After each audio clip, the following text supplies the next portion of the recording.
Hi, good evening and welcome back. And this is the Lifebuoy, Saving Aquatics one guest at a time. And we're supposed to be talking Carifta and, well, Trinidad and Tobago swimming and the progression from 2004 to 2019. We had a magnificent year in 2010. We heard some of the parents just talk about some of the experiences. And we just want to get a little more in-depth in it. I'm waiting for Mr. Morales. I'm not seeing him as yet, but by the meantime, I'll bring on Mrs. Haynes. Good evening. Let me unmute you. Good evening, Mrs. Haynes. Good evening, Jason. How are you? I'm alive and well. I don't know if Mr. Morales get a little cold feet, or he was just here. No, Mr. Morales isn't known for cold feet. Yes, he isn't known for that. Well, in the meantime, while I'm waiting on Mr. Morales, well, Christian not supposed to come in right now, but we could bring him in anyways, since he's here and he's waiting. Good evening, Mr. Homer. Hi, good evening, Mr. Wickham and Mrs. Haynes. Hi, Christian. How are you going? Good, thank you. All right, so as we had previously advertised, we're talking a little bit about Carifta. And Christian, well, since I have you, let me start with you. How you felt hearing about some of those stories from the parent side, the supporter side? Yeah, brought back really good memories. It was a flood of nostalgia there for sure. Would love to be able to replay those memories again. And I believe they were a real big part of why we were so successful back in my time. Just knowing that you have the support of not only your individual parents, but the whole camaraderie between the parents really did assist with creating a really good vibe for all the athletes to feel, the support behind them. The rhythm section, the cheering, the singing of the anthem. Those things, in my opinion, go a long way in terms of knowing that, people have your back, not only your teammates and your coaches, but you have a whole crew of, parents really pushing for you and pushing for the entire team. So it was really nice to see the aunties, they call themselves, and they really were aunties to everybody. And I take the opportunity to say thanks to all of them for all the work that they did to allow us to have the success that we had. And Mrs. Haynes, from the coach's perspective, that especially that time, 2007, 8, 9, 10, and the Carifta noise, how did the coaches feel about it, or from your perspective? Well, it's always great to hear support coming for the swimmers. But I just want to say what a wonderful opportunity it was that I got being a head coach of that 2010 team. And I want to just be able to say thanks to all who made it possible, because I think it was really a highlight in my national experience. Mrs. Haynes, you mind adjusting your camera a little bit, because what happened is the name kind of blocking you out a little. All right. Right. So, because I know you would have that meet was described as a monumental success, that Carifta 2010. And maybe we could, while we're waiting on Gary to come on, the meet itself, or that, let's talk about Carifta 2010 itself. What was it about that Carifta? But I think we had a lot of talent on the team. Every swimmer on that team, if I recall, was able to contribute points to the team. And we had about 29 of the swimmers winning individual medals. So we had a team that had a lot of depth, in addition to having a lot of outstanding swimmers. Because when you looked at the medal count, there were swimmers who won 5, 6, 7, 8, 11, 13 medals. So you had swimmers who won 1 or 2. Every medal counted. Every point counted. But the team itself was really an outstanding team. So I think that was one of the big advantages. Maybe the other Caribbean islands weren't as strong as Trinidad and Tobago at that time. But since then, they would have done some homework, and they would have had some strategies, and they would have, figured out, listen, what do we need to do to upgrade our swimming?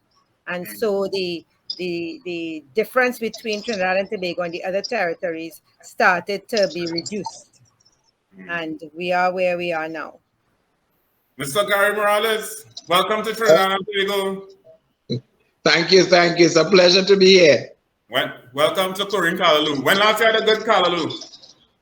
Well, it's been a while, you know. We will have to work on that.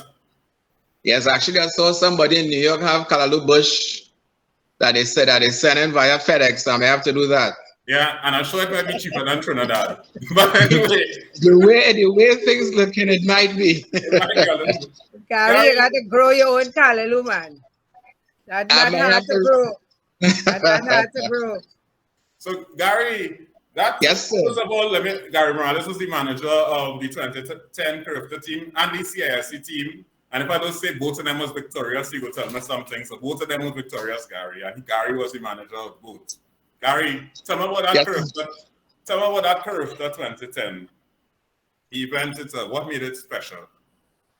What made it special? The again, as Hazel was mentioning, the depth of the swimmers, and also sometimes what I have found is that when you create an atmosphere for success and for people to do their best, you get a lot of surprises along the way.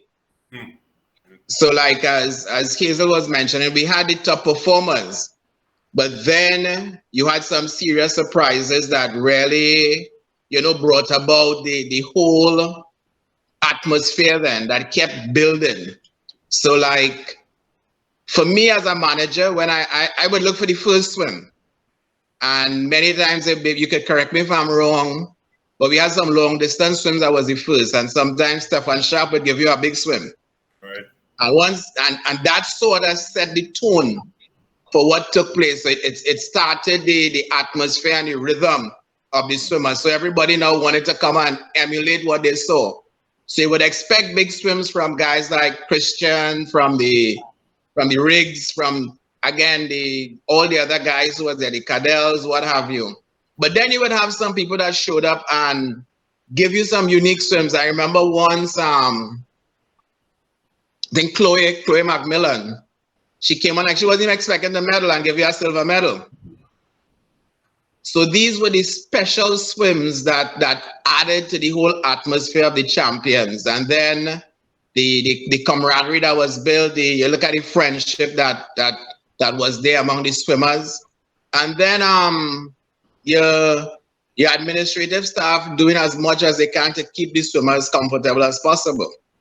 And I think one of the things we try to do is keep the swimmers focused on swimming, and the administrators deal with all the administrative issues without communicating or passing on any of the whatever stress or tension there might be between administrators and the organizing committees and so on. But you try to keep such a focused view on what you came to do then, so that they could perform, because they are the ones that would bring in the results you're looking for. Right.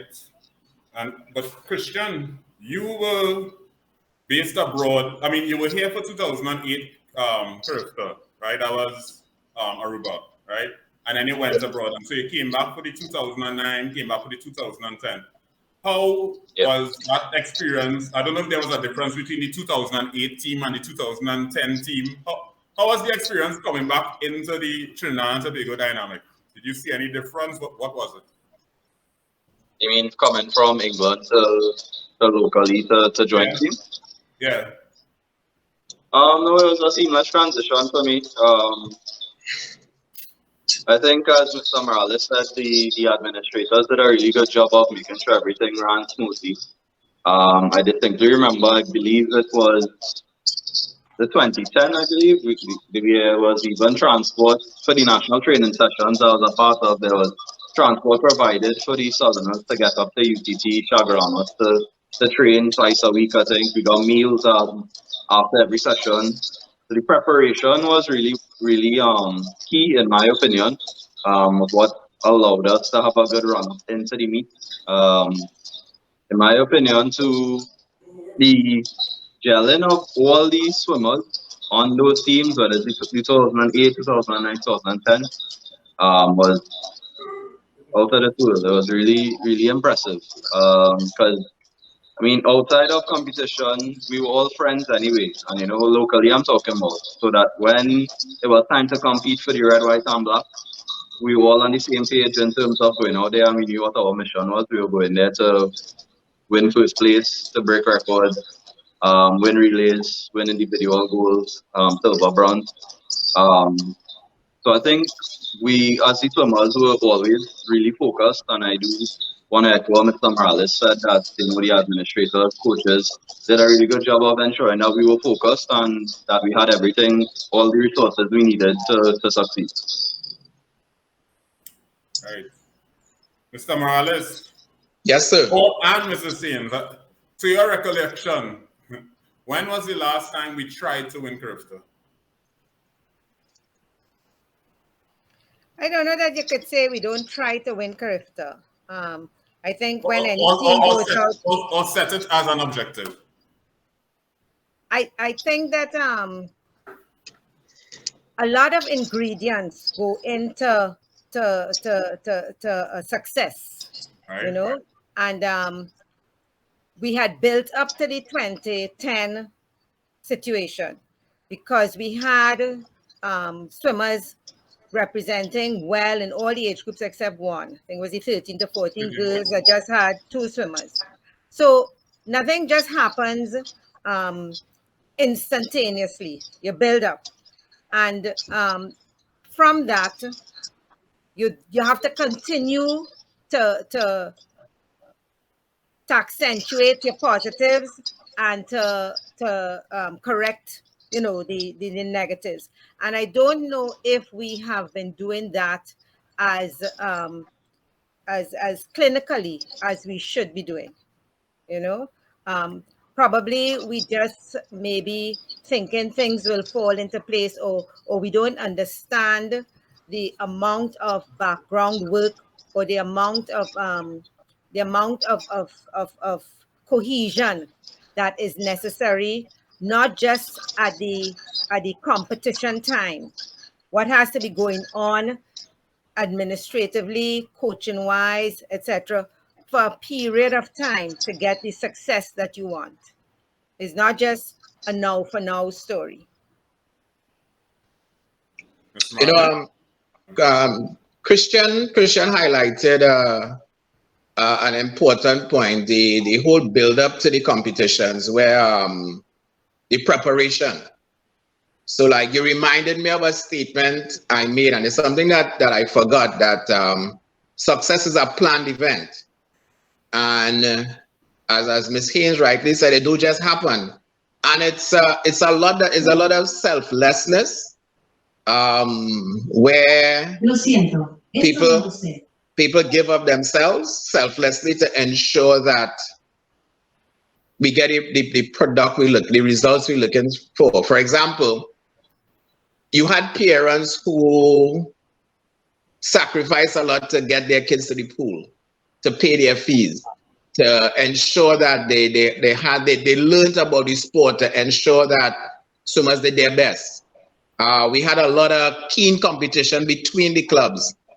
Just around that time, remember, Stingray started to feel themselves and added a new impetus into the sport. So you find that you have this team coming from South challenging some of the Titans from North, and again, trying to build that sort of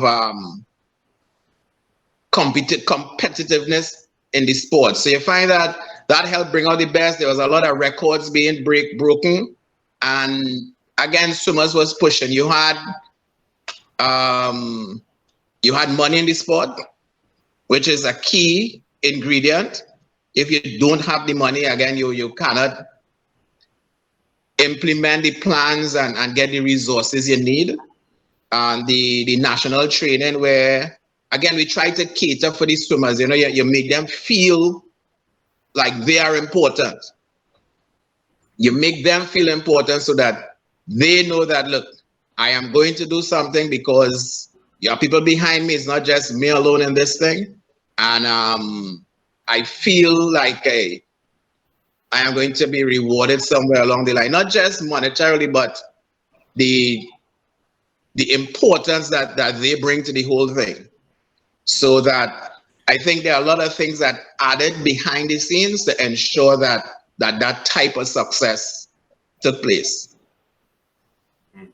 I just want to say that at that time too, I believe that there was greater cohesion and respect between coaches and so, because nowadays you would find that well, just to recount, we had about 90 to 100% attendance at training sessions, right?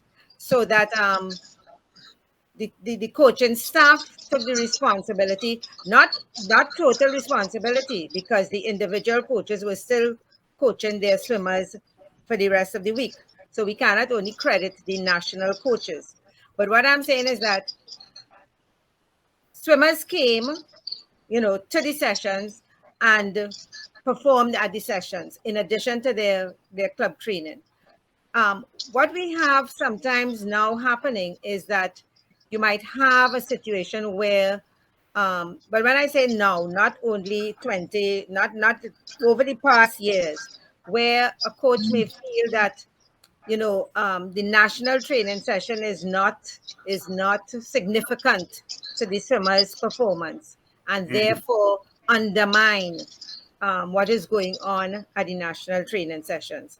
And I think this plays a big part in what is going on, because we don't get the kind of attendance at national training sessions that we got in 2010. So if we have to look at building, what we're talking about, building the team spirit and building the momentum for the meet, because the problem is never among the swimmers.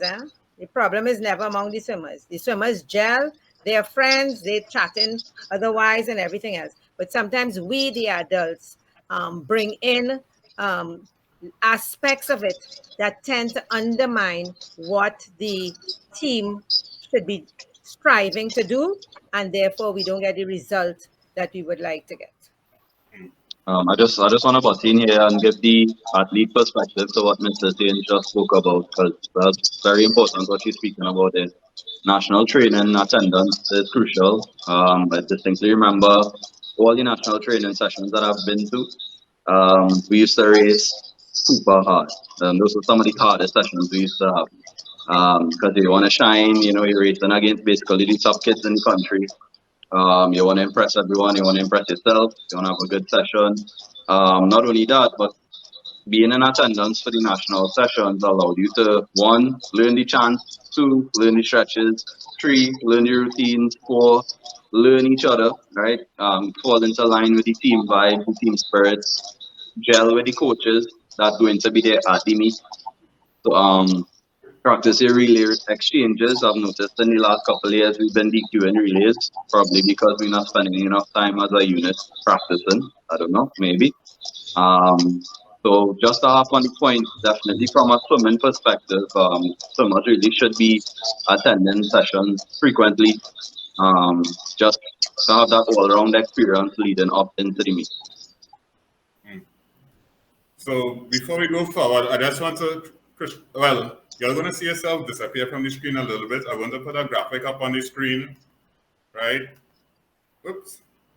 Right, so this is our performances. I would have sent this to you all before.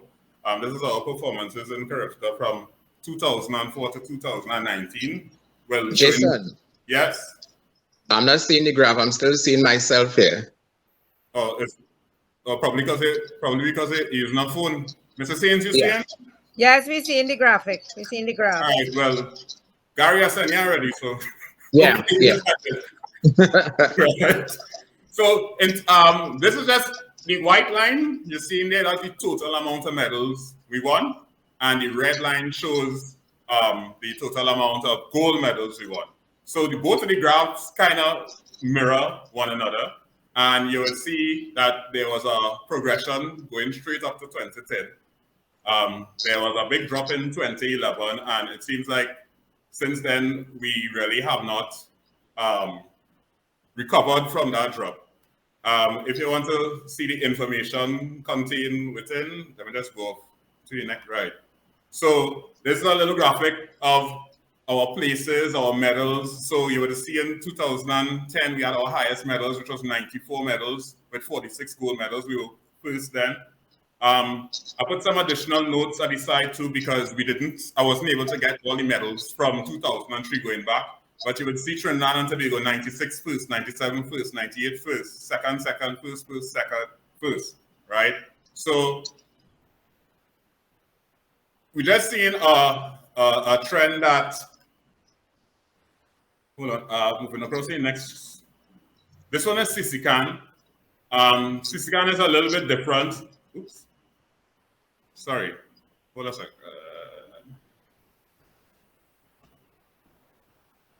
Right. Oh, this one was just showing our places. Now, in this case, the going up in the graph is not good because it means they come in a lower place. So it shows that we will first, second, and then, well, you see where we progress onto. Right? And this one is Sisikan graphic. Sisikan is a little bit different because the numbers fluctuate from meet to meet. Sometimes a certain country comes, sometimes they don't, right? But yes, let me just bring back Christian. Right. So, I mean, there's a distinct pattern, right? I mean, you all were talking about the things that we had in place. The national team training, the cohesion behind with the coaches. I would like to add something into that too, and the fact that we had qualification criteria that came into place in 2006, and persons would know a year in advance the times they have to achieve, so coaches would know. And let's be real, you would be able to sit down and now strategize. Okay, whoever, let me look for you for the 50 free, as opposed to this time. You had enough time to sit down with a document and see what times I could achieve. So coaches had time to plan, right? And we spoke about resources, etc. So it seems like we have some of the ingredients necessary to at least get a better performance. But it seems like we put the ingredients in the back of the cupboard, and it's starting to spoil right now. Is it that, I think, well, I'll talk. I think that we need to start back having some kind of direction in the sport. It seems like Trinidad and Tobago has, it seems like we don't even want to win the Carifta. It seems like it's not a goal. Unfortunately, we have had a whole generation of swimmers who have never even experienced winning a Carifta. And I don't believe Carifta is a be-all and end-all of everything, but that is at least the staple we have had over the last years. And we normally have the same countries there for the last 2 years. And if our ranking is changing among the same group of people and it continues to go down, there is a big problem that we are not addressing. And it contains some of the elements that you talked about there. You all have talked about in the past and probably some more. So what do we have to start to do to get this graph going back on an upward trend?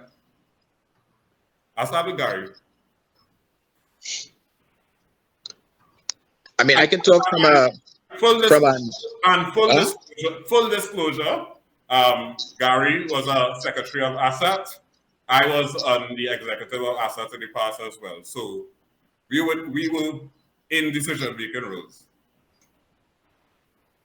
So basically, one, as you mentioned, the swimming criteria, but two, there has to be a concerted effort on the part of leadership to decide that this is important, this is a priority, and we start putting measures in place to ensure we achieve certain goals.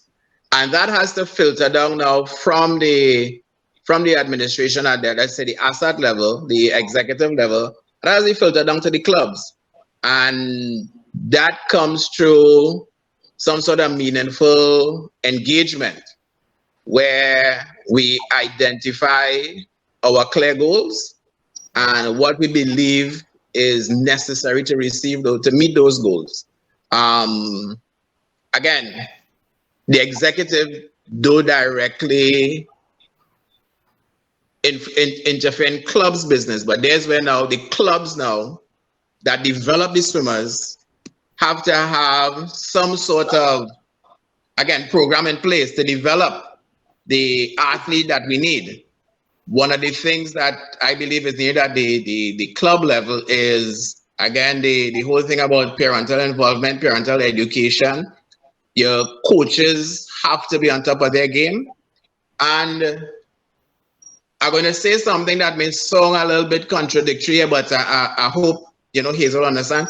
Coaches have to know their boundaries to, meaning coaches are not psychologists, they're not nutritionists, they're not everything. Coaches, I believe, they're the technical side, but I believe there has to be also the expertise in the nutrition area, the expertise in the psychological area, because we see now that there's a big issue now with athletes and the whole psychological health. And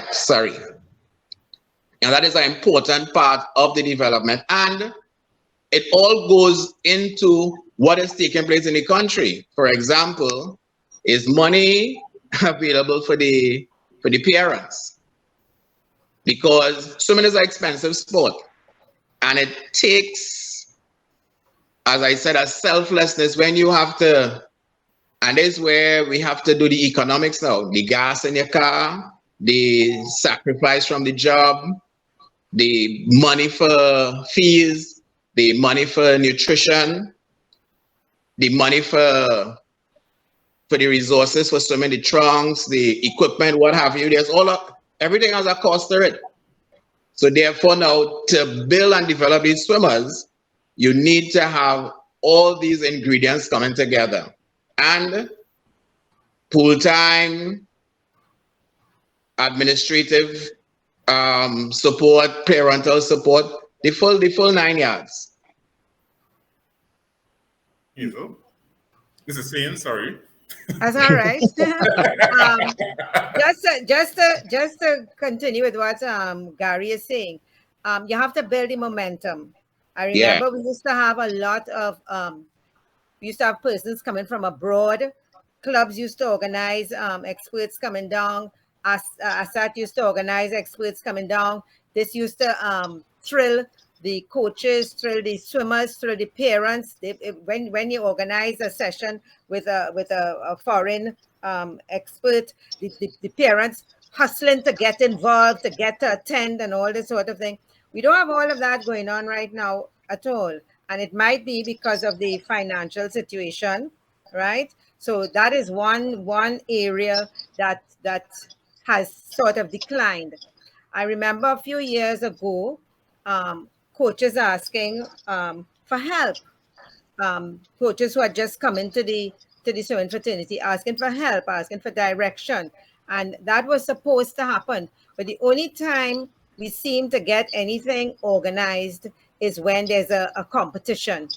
And it can't just happen at competition time. You have to be building all the time.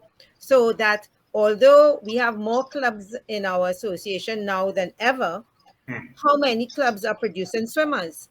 And therefore, we need to look at that, because if you don't have strong competition going on between the clubs, then you're not raising your whole standard nationally, which is one of the points we were making leading up to 2010, that we had this aggressive competition between the clubs, etc., etc. And so everybody was putting, rising to the challenge. But how many clubs do we have really producing swimmers at this time, although we have this large number of clubs? So I think from an administrative point of view, that should be concerning. And therefore, some sort of strategy should be put in place to assist clubs who, because clubs did ask for help, because, they needed it. They needed direction. They needed information. They needed strategies and all this sort of thing. And that is what we're talking about with the planning. When new clubs come in, is there anything in place to assist these clubs to build, to grow, etc., or everybody is just each person for themselves, and you get by as best as you could, and that is not how. And I don't think an organization will thrive. So we need to look at the things that really are the ingredients for success. What do we stand for? What do we value? Right? How are we building one another? Because when one gets strong, or more get strong, then we all get strong. But if we only thinking of our own little selves, then is not going to produce the kind of result that we want. So I think that all areas need to look at what is going on: administrative, um, technical, parents, swimmers. Life has changed a lot between 2010 and 2021. A lot of different challenges. The education of children is taking a greater priority. How can we balance that against the kind of demands that the sport has in terms of training and all this sort of thing? So we really need to have much more discussion. We need to have much more planning. We need to strategize some more. We need to respect one another more, so that we can enter into serious conversation about how we can really build our sport and take advantage of what resources we have, and see where we need to improve, where we need to structure, how we can structure and therefore raise the standard of the swimming in the country. But all of us staying separate and each person doing their own little thing in their own little spot, and some people not getting the kind of help that they need, is not helping us grow. It's not helping us grow. Well, one thing I alluded to, I mean, we did have, I think back then, clubs were a lot stronger, as in financially, as in numbers wise, everything. Clubs were a lot stronger. I used to look forward to actually go down to that Stingray meet, the October Classic. I mean, you used to see everybody come out. Sometime you have probably close to 300 people going out there. I think I agree with you, Mrs. Haynes, that there are a lot of things that we have to look at. Yes, we have to do more planning, but I want to ask a hard question. Do you think we have... As you talk about the October Classics, I remember, again, to create some sort of excitement, I remember getting 9 phones and giving out phones for cell phones to swimmers. And it was an election, yeah? But Gary, we all know why you could have got 9 phones, so don't come with that. No, but still, I mean, you may not get we were using your resources for the benefit of the sport. Mrs. Yeah, that's a good thing. And Gary, Mrs. Haynes had a B-Mobile meet too, eh? So she want to AC a block defend you there. Well, we hope we still have, eh? We hope we still have. Yeah. Jason, I just wanted to say something. Sure. Following the same trend of what that Mr. Morales and Jason were talking about. My thing is, I would probably want to see implementation of a perennial national training squad. I mean, it should be fairly simple to know let's just say the top 3 swimmers, male and female, in each event. Right? Let's say they get instant access to the national training squad. And we review on a yearly basis, right? We use data. We have a data collection system. We have all the times. These kids will get access to, let's say we create a technical team with technical coaches. It doesn't have to be foreign. I believe we have the technical excellence and knowledge and ability and capability locally. I don't think we need to bring down anybody to do that, right? And we have access. We give them access to physiotherapy, give them access to psychologist, nutritionist, trial and coach, whatever they need. So we spend the money, we invest. Obviously, we need the money, but we invest in a national training squad and everything that comes along with that, right? I believe we will see a huge success just from that simple implementation, and I don't think that's hard at all to implement. Let's just say we have semi-mandatory training 2 times a week, right? Maybe a Wednesday and a Saturday. I mean, that's all. I honestly believe if we do that for a year, we'll see huge, drastic change in our meet outcomes. That's my simple idea. You said, I mean, Mrs. Sin said, you know, we could get together, and you said, you believe we have the coaching talent to do it. Do you think we have the people necessary to drive this whole process? Because the coaches can't just get up one day and just decide to put together a technical plan. Well, let me go even more direct. Is ASAT as an organization right now capable of driving a process like this? No, not in my opinion. Not currently. Not in their current capacity.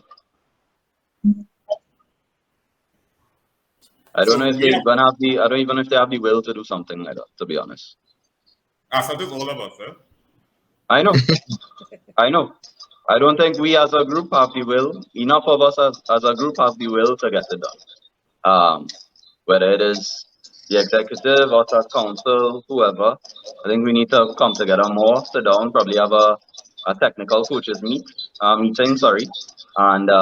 talk about it, flesh it out, let everybody throw their ideas on the table. We pick up the best pieces of everyone's ideas, create a plan, move forward with it. I think that's a simple starting point for us to move forward with, and I think we'll get extreme success from that. Gary, how you feel hearing about that? Come here, Stingray swimmer boy. I think he's correct to a point, or he's correct because there has to be the will, and again the agendas had to be pure. The agendas had to be pure about the swimmer, and if the agendas are not pure, then you're not going to get coming forth, and that is where I talk about being selfless. It has to be a selfless operation where it's not you, but you have to see the importance of the swimmer being developed to bring the results you're looking for. And that demands a certain amount of elevated thinking then. Okay? It demands a different type of thinking, and that is what we need. We need that type of thinking where one, as Christian mentioned, and the word that came to mind too was networking, where there's a certain amount of networking among the local fraternity to ensure that we have this development taking place. So where we started, there has to be an excitement created among the swimmers that drives the parents to get out there. Because if they swim, hey, mommy, I want to go and train, I want to be involved in this, they would start to be encouraged to start pushing too, because these are the people who need to get the swimmers to the pools. Yeah. And they need to get involved to keep that excitement going. And yes, so therefore we have to have a pure agenda. We have to have a pure agenda that focuses on the development of the swimmer. Just to add quickly to Mr. Morales' point there, the same idea of the national training squad. You mentioned a good point there. It'll be that in itself will be a motivational factor for kids to try to, top their age groups in the event, because then they'll get access to the training squad and access to all the resources and benefits that come along with that. So that would in itself motivate kids to come every day, train harder, push themselves, perform better at meets, because they know what's in there. There's a streamlined path where I have a way to get onto this national team where I'll be afforded certain benefits and resources, which will then propel my career even further. So I really think it's something that we should incentivize. Yeah. Correct. And again, once you put certain things before people, so like as you said, the times, we started to develop the times, and those times are filtered through. Hey, so a swimmer know, look, hey, this is where I am and this is where I need to be. And this is the process it takes to get there. So now it gives them a vision to work with. So remember, it's your mind too. So you're getting a vision going, what do I need to fulfill this? I need to do, if I'm doing 10 push-ups, I do 15. If I'm running 5 miles, I run 10. If not making the full set, I have to make the full set. What it takes now to get from where I am to make these times, and then to when the times are set, it is a competitive time based on what is taking place in the region. So once the swimmers start making these times and this vision is in front of them, and they start doing what is necessary to get there, and added to, as Mrs. Haynes saying, if you have so many clubs and people asking for help, therefore somewhere along the line, they need to get the help they need to develop what is within their sphere of influence, their swimmers. So again, the agenda again has to come back to what is the primary purpose of what we're doing. And just to extend the idea a little bit, not just at the top level, we need the swimmers coming together, because I remember at one time we were also looking at a second tier, bringing those swimmers together and trying to build their momentum and trying to build their confidence and self-esteem as well. So a lot could be done, a lot could be done. But you have to have people who are really keen and interested and want to see, passionate about the development, and then things happen, right? But if everybody stays in their own little corner, not much will result, I don't think, at this time in our development. I don't think. And then the other thing is having good learn to swim programs too, to get more, filtering more and more people into the sport that you can build on. Gary Manners, this is the first set of times in my life I ever agreed with you, you know. It's the first time you really sit down and listen to me with that pure agenda. Your pure agenda? No, Gary, but we could have our next program here, you know. Yeah, so again, you learn to swim because it's a whole developmental process. It's a whole developmental process. And Gary, I think part of the reason we need to get more people swimming too, and that's a simple thing too. The introduction of that pool in South, right, has, I mean, done so much to swimming in Trinidad and Tobago. And we have so many pools and so many nooks and crannies across Trinidad and Tobago that we do have that kind of thing going on. And I think even just by probability, getting more people swimming will probably get us, it may have some better swimmers out there too. You'll increase your talent pool. So with pushing your learn to swim, having a structured learn to swim, going straight up to your competitive and having the whatever frameworks we need in place to get that athletic excellence that we want. So that is where now you have your talent identification and what have you to help you now identify those that start to progress pretty quickly, the gifted ones. There's always the gifted ones, those that will start to head out, start making an advancement. And you look at those that you could build with, there are a lot. And again, and that is the critical eye that is needed to develop the sport, because you have late bloomers and you want to keep them in the sport so that they too could contribute. I remember a while back, there was a conversation about trying to reach out to these community pools and see what talent is there and all this sort of thing. I don't think we do anything working with those facilities and reaching out. So although we have maybe even doubled the number of pools in the country, we haven't doubled the number of competitive swimmers. Actually, I checked something, and between 2010 to 2019, in the national championships, at no time we have passed 300 swimmers. It's 200 and there's 200, and that's from 2010 to 2019. And I think that might have been it since I am in swimming. And even the invitational to the numbers just trickling over 300 sometimes. And before even that meet used to have, I mean, that could be something else with foreign swimmers, but the numbers there are pretty small. I think cost has really also had an impact because, club fees and so that have to be charged that now in order to keep your club viable and all this sort of thing is out of the reach of a large percentage of the population. And that is what that's why the community pools are so important. Correct, is right. Yeah. Yeah. And I mean, let's be real. I mean, for example, at Center of Excellence, sometimes we have 3, 4, 5 clubs at a time, sometimes at different times, right? And I mean, it could be a challenge for clubs for all kind of different reasons. Let's be real, I mean, it'd be great to be in your own space in general, right? Because of the nature of, and we have had it in the past, plain talk bad manners. Sometimes people at pools and all of a sudden you're swimming in the next club, right?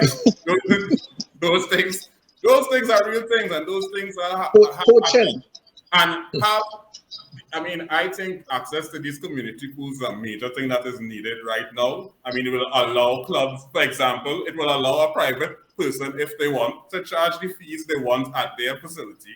And it will allow those who cannot maybe afford that fee to go to the community pools and get a service. And if at some point in time they decide, okay, I can make it a private club or whatever it is, you know.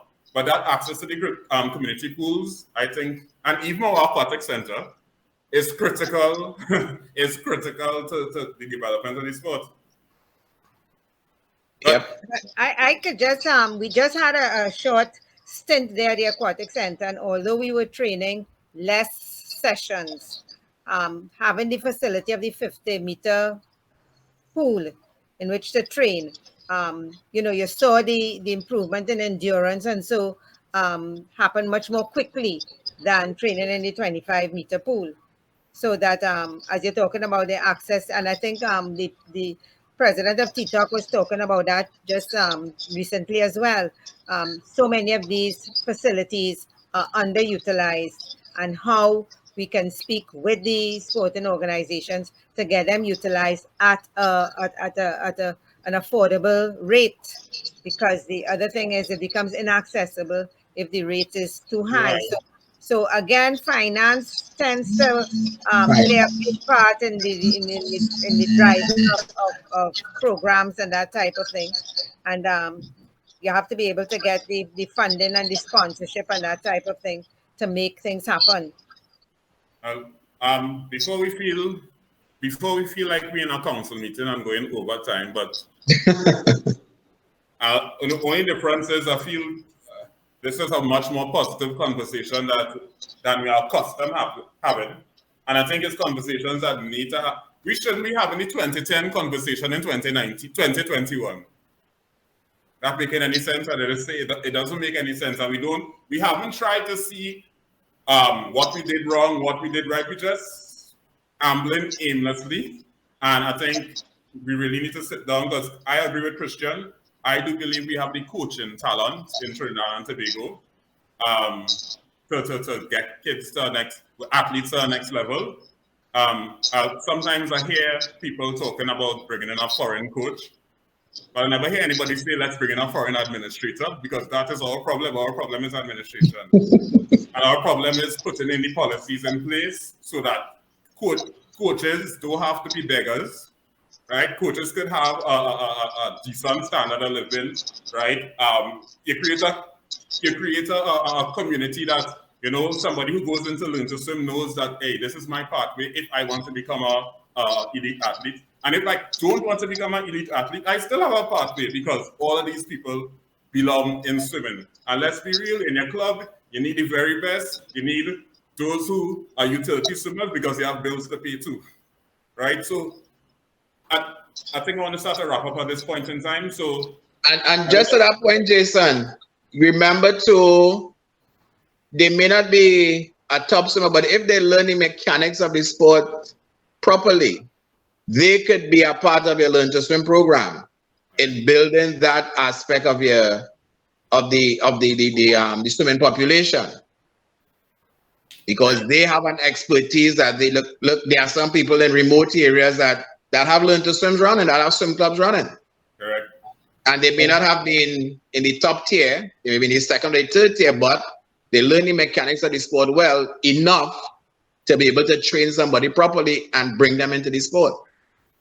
Yeah, and well, I see somebody in the comments saying, you know, you have different national meets based on standards. So I was having a conversation with somebody the other day. Like, developmental meets in this country have just evolved. Right, it's not like there was a plan. So you could have different meets. You could have meets with 25s. You could have meets with 50s. You could have different things you could do to get a lot more people swimming. You could have meets every weekend. We just have 600 people at a secondary school, 600 at a primary school, and sometimes in a meet you're trying to reach a 200. The math's not mathsing, right? So, Christian, yeah. Any final words? I would just like to see us come together, put the best of ourselves on the table, and I think if we work together, we could come up with something that, you know, will be for the betterment of the country and for the betterment of the kids. The kids have to be the number one priority, and we have to put things in place for their success. Mr. Morales? Let's have a pure agenda. Let's have a pure agenda. for the and again, too, development is not, for example, one of the things that really helped me as an administrator really was doing some like human resource training, which helped me now to be able to interact with, again, different people, different philosophies out there. What are these leadership philosophies? What is their philosophy really? Every leader is supposed to have some philosophy.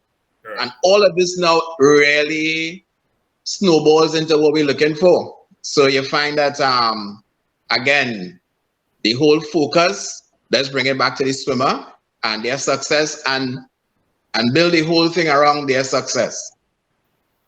And Gary, as you're bringing the phone, we had some good PR back in those days too, Yeah. We had some good PR that used to report on performances and things like that. Anyway, again, all of that adds to the whole getting the optics out there, having things visual, yeah. Right. So that the wider community knows what is taking place in swimming. Because I remembered when we were having all those successes and it was bold on papers, I would always get questions. Hey, what is going on? How things coming along? These guys really training that hard and what are their regimes? So people were trying to get information as to what is taking place, what it takes to build a swimmer.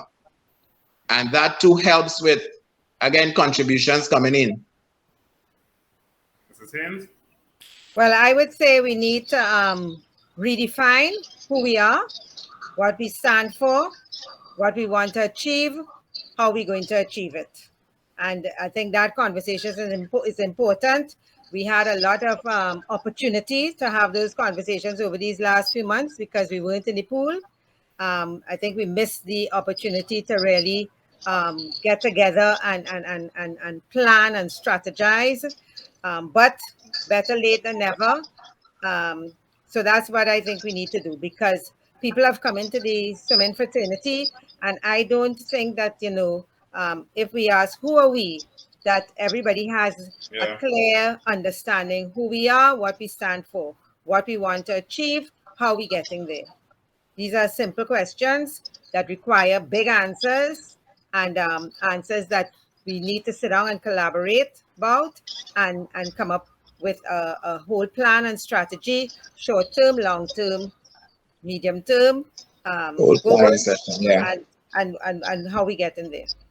So unless we do that as an association, I think everybody is just on their own, and it's not a situation where therefore together we're working to get the best result possible. All right, so I'd like to thank Mrs. Haynes, Mr. Homer, and Gary.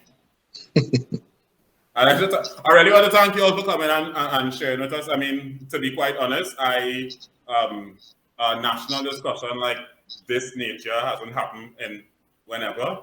I will share the information with regards so people can see the performances, etc., and let other people start to ask some questions. Why were we there and why are we here now? I don't believe Carifta is the be-all and end-all of everything, as I said. I mean, we could have different discussions of if certain age groups should go Carifta. We could start to talk about if certain age groups should go Goodwill. We could get into all of that, right? But we need to have the discussions to know, if the meets are working for us, what's not working, what's working, and I agree with what most of the contributions that you all would have made during the course of the night. And I'd like to thank Mr. Morales, Mr. Homer, and Hazel Haynes for coming on to Touring Callaloo. Next week is our last episode. We'll be having Dylan Carter on, so I hope you all tune in as well. So thank you very much. And thank you for having me, and thank you I hadn't seen Gary in a long time, so it was good to see Gary. And Christian is a rising star, so it was wonderful. And congratulations, Jason, for all that you are trying to do during this time. No problem. And we have a guy. Anyway, let me not talk about Gary. Have a good night. The other thing.